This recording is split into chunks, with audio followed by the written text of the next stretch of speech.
شروع کرتا ہوں اللہ تعالیٰ کے نام سے جو بڑا مہربان نہایت رحم والا ہے۔ حدیث شریف، جب نبی کریم صلی اللہ علیہ وسلم نے اہل روم کو خط لکھنا چاہا تو صحابہ نے کہا کہ رومی صرف مہر لگا ہوا خط ہی قبول کرتے ہیں۔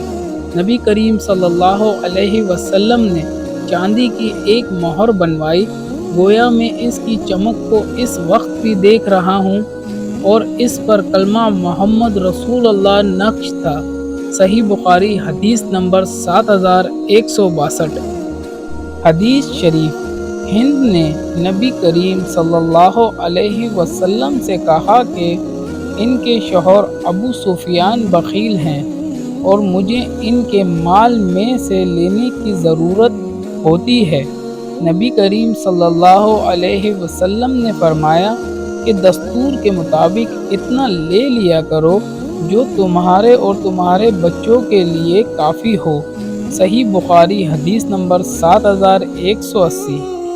حدیث شریف، ابو حذیفہ رضی اللہ عنہ کے آزاد کردہ غلام سالم مہاجر اولین کی اور نبی کریم صلی اللہ علیہ وسلم کے دوسرے صحابہ رضی اللہ عنہم مسجد قباء میں امامت کیا کرتے تھے۔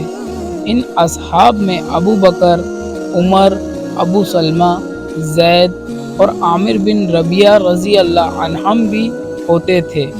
صحیح بخاری حدیث نمبر 7175۔ حدیث شریف، ایک شخص اسلام لایا، پھر یہودی ہو گیا، پھر معاذ بن جبل رضی اللہ عنہ آئے اور وہ شخص ابو موسیٰ اشعری رضی اللہ عنہ کے پاس تھا۔ انہوں نے پوچھا اس کا کیا معاملہ ہے؟ ابو موسیٰ رضی اللہ عنہ نے جواب دیا کہ اسلام لایا، پھر یہودی ہو گیا۔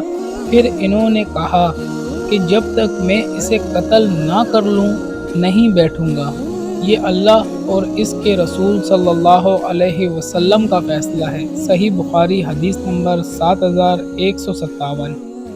ثواب کی نیت سے حدیث شریف کو لائک، شیئر اور کمنٹ کریں اور چینل کو سبسکرائب کر لیں۔ جزاک اللہ۔